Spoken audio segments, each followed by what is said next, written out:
इस पवनोत्सव के विस्तार का वर्णन। अग्निदेव कहते हैं, अब मैं इस पवनोत्सव का विस्तार पूर्वक वर्णन करता हूँ। प्रासाद के सम्मुख मंडप के नीचे मंडल में कलशों का न्यास करें। प्रारंभ काल में तथा संपूर्ण कर्मों को करते समय भगवान श्री हरि का ध्यान, पूजन और हवन करें। पूर्णाहुति के साथ 1000 या 100 आहुतियां दें। फिर स्नान द्रव्य को लाकर कलशों का विन्यास करें।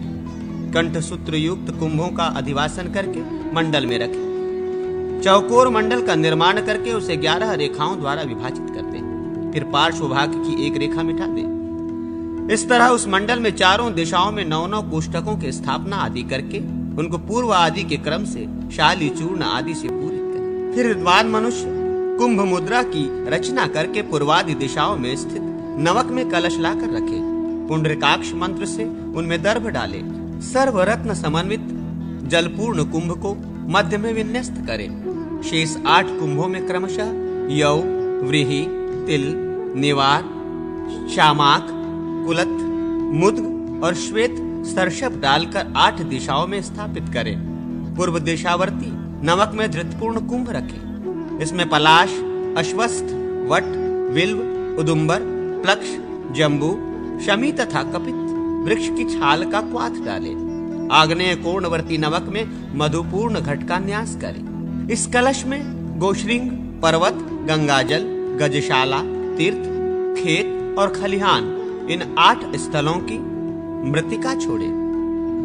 दक्षिण दिशावर्ती नवक में तिल तेल से परिपूर्ण घट स्थापित करें। उसमें क्रमशः नारंगी, जंबीरी, नींबू, खजूर, मृतिका, नारिकेल, सुपारी, अनार और पनस, कटहल का फल डाल दें। नैमित्त कोणगत नवक में शीघ्रपूर्ण कलश रखें। उसमें कुंकुम, नागपुष्प, चंपक, मालती, मल्लिका, पुन्नाग, करवीर एवं कमल कुसुमों को प्रक्षिप्त करें। पश्चिमी नवक में नारिकेल जल से पूर्ण कलश में नदी, समुद्र, सरोवर, धूप वर्षा, हिम, निर्झर तथा देव नदी का जल छोड़े।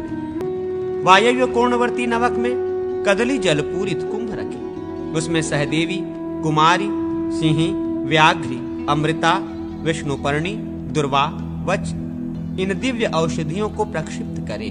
पूर्वादि उत्तरवर्तीय नवक में दधि कलश का विन्यास करें। उसमें क्रमशः पत्र, इलायची, तज, कूट, सुगंध वाला चंदनद्वय, लता, कस्तूरी, कृष्णागुरु तथा सिद्ध द्रव्य डाल दें। ईशानस्थ नवक में शांति जल से पूर्ण कुंभ रखें। उसमें क्रमशः शुभ्र, रजत, लौह, त्रिपु, कांस, सीसक तथा रत्न डालें।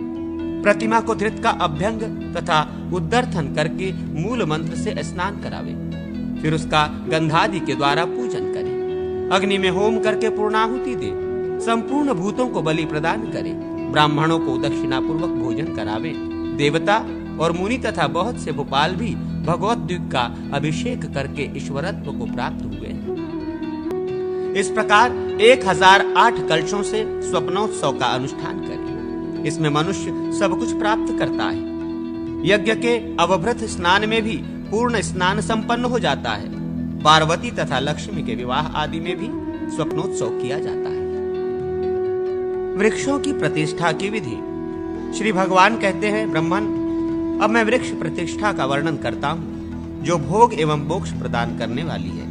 वृक्षों को सर्वौषधि जल से लिप्त, सुगंधित चूर्ण से विभूषित तथा मालाओं से अलंकृत करके वस्त्रों से आवेष्टित करें। सभी वृक्षों का सुवर्णमय सूची से कर्णवेधन तथा सुवर्णमय शलाका से अंजन करें। वेदिका पर 7 फल रखें। प्रत्येक वृक्ष का अधिवासन करें तथा कुंभ समर्पित करें। फिर इंद्र आदि दिक्पालों के उपदेश से बलि प्रदान करें। वृक्ष के अधिवासन के समय ऋग्वेद, यजुर्वेद तथा सामवेद के मंत्रों से अथवा वरुण देवता संबंधी तथा मत्त भैरव संबंधी मंत्रों से होम करें। श्रेष्ठ ब्राह्मण वृक्षवेदी पर स्थित कलशों द्वारा वृक्षों और यजमान को स्नान करावे। यजमान अलंकृत होकर ब्राह्मणों को गो, भूमि, आभूषण तथा वस्त्रादि की दक्षिणा दे तथा 4 दिन तक श्रीयुक्त भोजन करावे। इस कर्म में तिल, धृत तथा पलाश समिधाओं से हवन करना चाहिए। आचार्य को दुगनी दक्षिणा दे। मंडप आदि का पूर्ववत निर्माण करें। वृक्ष तथा उद्यान की प्रतिष्ठा से पापों का नाश होकर परम सिद्धि की प्राप्ति होती है। अब सूर्य, शिव, गणपति, शक्ति तथा श्रीहरि के परिवार की प्रतिष्ठा की विधि सुनिए, जो भगवान महेश्वर ने कार्तिकेय को बतलाई थी। गणपति पूजन की विधि। भगवान महेश्वर ने कहा, कार्तिकेय, अब मैं विघ्नों के विनाश के लिए गणपति पूजा की विधि बतलाता हूं, जो संपूर्ण अभिष्ट अर्थों को सिद्ध करने वाली है। गणंजनाय स्वाहा। हृदय। एक दष्टांताय हूं फट। सिर। अचल कर्णिके नमो नमः। शिखा। गजवक्त्राय नमो नमः।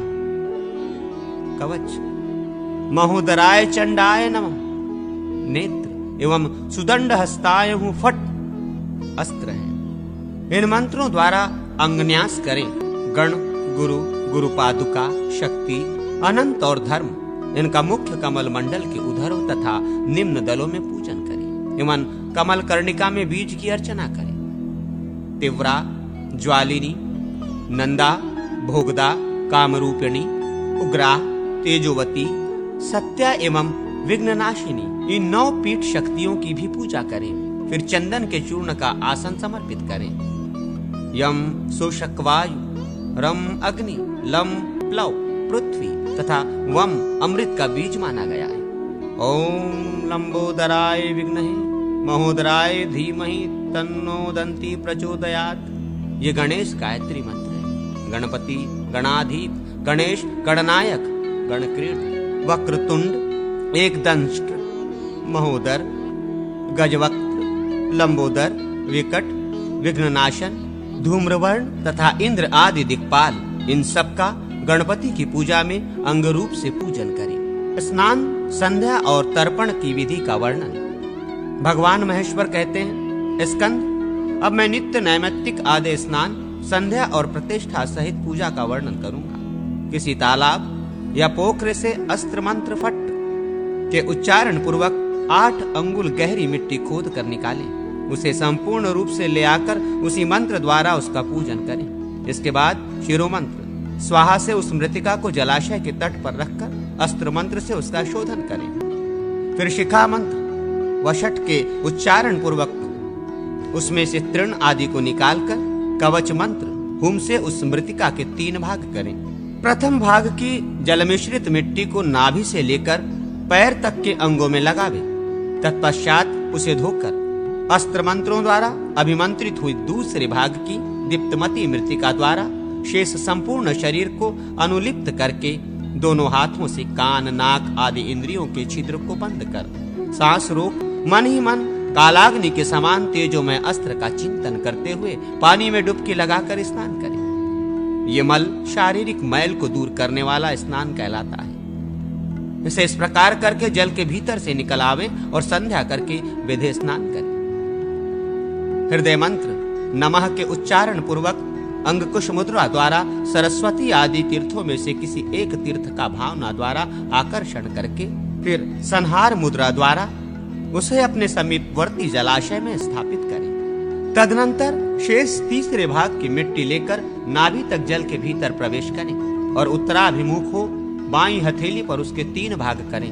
दक्षिण भाग की मिट्टी को अंगन्यास संबंधी मंत्रों द्वारा अर्थात ओम हृदयाय नमः, शिरसे स्वाहा, शिखाय षष्ठ, कवचाय नेत्रत्रयाय षष्ठ तथा अस्त्राय फट, इन 6 मंत्रों द्वारा एक बार अभिमंत्रित करें। पूर्व भाग की मिट्टी को अस्त्राय फट इस मंत्र का 7 बार जप करके अभिमंत्रित करें तथा उत्तर भाग की मिट्टी का ओम नमः शिवाय इस मंत्र का 10 बार जप करके अभिमंत्रण करें। इस तरह पूर्वोक्त मृतिका के 3 भागों का क्रमशः अभिमंत्रण करना चाहिए। तत्पश्चात पहले उन मृतिकाओं में से थोड़ा थोड़ा सा भाग लेकर संपूर्ण दिशाओं में छोड़ें। छोड़ते समय अस्त्रायं फट का जप करता रहे। इसके बाद ओम नमो शिवाय इस मंत्र का तथा ओम सोमाय स्वाहा इस सोम मंत्र का जप करके जल में अपनी भुजाओं को घुमाकर उसे शिव तीर्थ स्वरूप बना दे तथा पूर्वोक्त अंगन्यास संबंधी मंत्रों का जप करते हुए उसे मस्तक से लेकर पैर तक के सारे अंगों में लगावे। तदनंतर अंगन्यास संबंधी 4 मंत्रों का पाठ करते हुए दाहिने से आरंभ करके बाएं तक के हृदय, सिर, शिखा तथा दोनों भुजाओं का स्पर्श करें तथा नाक, कान आदि सारे छिद्रों को बंद करके सम्मुखीकरण मुद्रा द्वारा भगवान शिव, विष्णु तथा गंगा जी का स्मरण करते हुए जल में गोता लगा। ओम हृदयाय नमः, शीर्षे स्वाहा, शिखाय फशिष्ट, कवचाय हूं, नेत्रताय वौषट तथा अस्त्राय फट। इन षडंग संबंधी मंत्रों का उच्चारण करके जल में स्थित हो बाएं और दाएं हाथ दोनों को मिलाकर कुंभ मुद्रा द्वारा अभिषेक करें। फिर रक्षा के लिए पूर्वादि दिशाओं में जल छोड़ें। सुगंध और आंवला आदि राजोचित उपचारों से स्नान करें। स्नान के पश्चात जल से बाहर निकलकर संहारिणी मुद्रा द्वारा उस तीर्थ का उपसंहार करें। इसके बाद विधि विधान से शुद्ध संहिता मंत्र से अभिमंत्रित तथा निवृत्ति आदि के द्वारा शोषित भस्म से स्नान करें। ओम अस्त्राय ओम फट इस मंत्र का उच्चारण करके सिर से पैर तक भस्म द्वारा मल स्नान करके फिर विधि पूर्वक शुद्ध स्नान करें। ईशान, तत्पुरुष, अघोर, गुहक तथा वामदेव तथा सद्योजात संबंधी मंत्रों द्वारा क्रमशः मस्तक, मुख, हृदय, गुहांग तथा शरीर के अन्य अवयवों में उद्धर्तन अनुलेप लगाना चाहिए। तीनों संध्याओं के समय, निशिथ काल में, वर्षा के समय और पीछे सोकर, खाकर, पानी पीकर तथा अन्य आवश्यक कार्य करके आग्नेय स्नान करना चाहिए। स्त्री, नपुंसक, शूद्र, बिल्ली, शव और चूहे का स्पर्श हो जाने पर भी आग्नेय स्नान का विधान है। चुल्लू भर पवित्र जल पी लें, यही आग्नेय स्नान है। सूर्य की किरणों के दिखाई देते समय यदि आकाश से जल की वर्षा हो रही हो तो पूर्वाभिमुख दोनों भुजाएं ऊपर उठाकर ईशान मंत्र का उच्चारण करते हुए 7 पग चलकर उस वर्षा के जल से स्नान करें। ये महेंद्र मानक कहलाता है। गौओं के समूह के मध्य भाग में स्थित हो, उनके खुरों से खुदकर ऊपर को उठी हुई धूल से इष्टदेव संबंधी मूल मंत्र का जप करते हुए अथवा कवच मंत्र होम का जप करते हुए जो स्नान किया जाता है उसे पावन स्नान कहते हैं। सद्योजात आदि मंत्रों के उच्चारण पूर्वक जो जल से अभिषेक किया जाता है उसे मंत्र स्नान कहते हैं। इसी प्रकार वरुण देवता और अग्नि देवता संबंधी मंत्रों से भी यह स्नान कर्म संपूर्ण किया जाता है। मन ही मन मूल मंत्र का उच्चारण करके प्राणायाम पूर्वक मानसिक स्नान करना चाहिए। इसका सर्वत्र विधान है। विष्णु देवता आदि संबंध रखने वाले कार्यों में उन देवताओं के मंत्रों से ही स्नान करावे। कार्तिकेय, अब मैं विभिन्न मंत्रों द्वारा संध्या विधि का सम्यक वर्णन करूंगा। भलीभांति देखभाल कर ब्रह्मार्ती तीर्थ से 3 बार जल का मंत्र पाठ पूर्वक आचमन करें। आचमन काल में आत्म तत्व, विद्या तत्व और शिव तत्व इन शब्दों के अंत में नमः सहित स्वाहा शब्द जोड़कर मंत्र पाठ करना चाहिए। यथा ओम आत्मत्वाय नमः स्वाहा, ओम विद्या तत्वत्वाय नमः स्वाहा, ओम शिव तत्वत्वाय नमः स्वाहा। इन मंत्रों से आचमन करने के पश्चात मुख, नासिका, नेत्र और कानों का स्पर्श करें। फिर प्राणायाम द्वारा सकलीकरण की क्रिया संपन्न करके स्थिरता पूर्वक बैठ जाएं। इसके बाद मंत्र साधक पुरुष मन ही मन 3 बार शिव संहिता की आवृत्ति करें और आचमन एवं अंग न्यास करके प्रातःकाल ब्राह्मी संध्या का इस प्रकार ध्यान करें। संध्या देवी प्रातःकाल ब्रह्म शक्ति के रूप में उपस्थित हैं।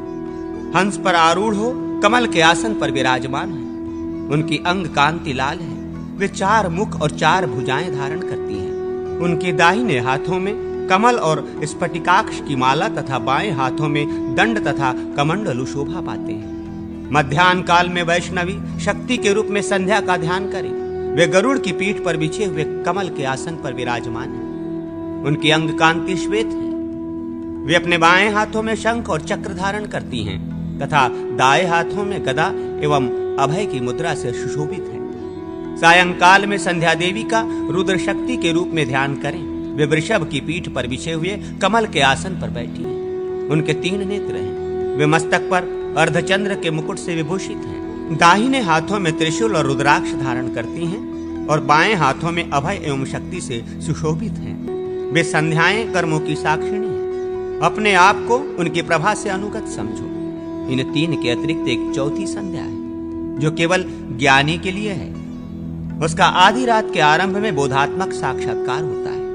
ये 3 संध्याएं क्रमशः हृदय, बिंदु और ब्रह्मरंध्र में स्थित हैं। 4थी संध्या का कोई रूप नहीं है। वो परम शिव में विराजमान है, क्योंकि वो शिव सबसे परे है, इसीलिए इसे परमा संध्या कहते हैं। तर्जनी अंगुली के मूल भाग में पितरों का, कनिष्ठा के मूल भाग में प्रजापति का, अंगुष्ठ के मूल भाग में ब्रह्मा का और हाथ के अग्र भाग में देवताओं का तीर्थ है। दाहिने हाथ की हथेली में अग्नि का, बाईं हथेली में सोम का तथा अंगुलियों के सभी पूर्वों एवं संधियों में ऋषियों का तीर्थ है। संध्या के ध्यान के पश्चात शिव संबंधी मंत्रों द्वारा तीर्थ जलाशय को शिव स्वरूप बनाकर आपोहिष्टा इत्यादि संहिता मंत्रों द्वारा उसके जल से मार्जन करें। बाएं हाथ पर तीर्थ के जल को गिराकर उसे रोके रहें और दाहिने हाथ से मंत्र पाठ पूर्वक क्रमशः सिर का सेचन करना मार्जन कहलाता है। इसके बाद अधमर्षण करें। दाहिने हाथ के दोने में रखे हुए बोधरूप शिवमय जल को नासिका के समीप ले जाकर बाईं ईडा नाड़ी द्वारा सांस को खींचकर रोके और भीतर से काले रंग के पाप पुरुष को दाहिनी पिंगला नाड़ी द्वारा बाहर निकालकर उस जल में स्थापित करें। फिर उस पाप युक्त जल को हथेली द्वारा वज्रमयी शिला की भावना करके उस पर दे मारें। इससे अधमर्षण कर्म संपन्न होता है। तदनंतर कुश पुष्प अक्षत और जल से युक्त अर्धांजलि देकर उसे ओम नमः शिवाय स्वाहा इस मंत्र से भगवान शिव को समर्पित करें और यथाशक्ति गायत्री मंत्र का जप करें। अब मैं तर्पण की विधि का वर्णन कहूंगा। देवताओं के लिए देवतीर्थ से उनके नाम मंत्र के उच्चारण पूर्वक तर्पण करें। ओम हुम शिवाय स्वाहा ऐसा कहकर शिव को तर्पण करें। इसी प्रकार अन्य देवताओं को भी उनके स्वाहा युक्त नाम लेकर जल से तृप्त करना चाहिए। ओम हाम हृदयाय नमः, ओम हिं शीर्षे स्वाहा, ओम हुम शिखाय वषट, ओम है कवचाय हुम, ओम हौ नेत्रत्राय वषट, ओम हम अस्त्रत्राय फट। इन वाक्यों को क्रमशः पढ़कर हृदय, सिर, शिखा, कवच, नेत्र एवं अस्त्र विषयक न्यास करना चाहिए।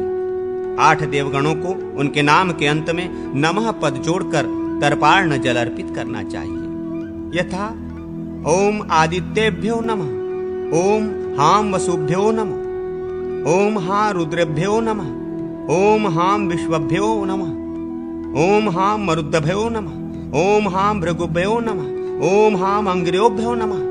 तत्पश्चात जनेऊ को कंठ में माला की भांति धारण करके ऋषियों का तर्पण करें। ओम हाम अत्रय नमः, ओम हाम वशिष्ठाय नमः, ओम हाम पुलस्तये नमः, ओम हाम क्रतवे नमः, ओम हाम भरद्वाजाय नमः, ओम हाम विश्वमित्राय नमः, ओम हाम प्रचेतेर्षे नमः, ओम हाम मरीचये नमः। इन मंत्रों को पढ़ते हुए अत्रि आदि ऋषियों को ऋषि तीर्थ से एक एक अंजलि जल दें। तत्पश्चात सनकादि मुनियों को 2-2 अंजलि जल देते हुए निम्नांकित मंत्र वाक्य पढ़ें। ओम हाय सनकाय वषट, ओम हाय सनंदनाय वषट, ओम हाय सनातनाय वषट, ओम हाय सनत कुमाराय वषट, ओम हाय कपिलाय वषट, ओम हाय पंचशिखाय वषट, ओम हाय ऋतभवे वषट। इन मंत्रों द्वारा जुड़े हाथों की कनिष्ठकाओं के मूल भाग से जलांजलि देनी चाहिए। ओम हां सर्वभ्यो भुवत्यभ्यो वषट।